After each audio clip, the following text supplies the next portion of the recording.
ইন্নামাল মুমিনুন আল্লাযীনা ইযা যুকিরাল্লাহু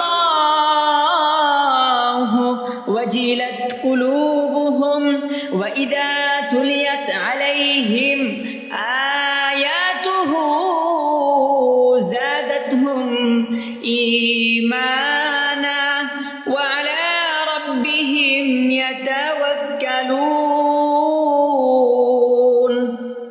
প্রকৃত মুমিন হচ্ছে তারাই জিকির করলে যাদের অন্তর ঠান্ডা হয়ে যায়, জিকির করলে সাথে সাথে যাদের অন্তর ঠান্ডা হয়ে যায় তারাই মুমিন।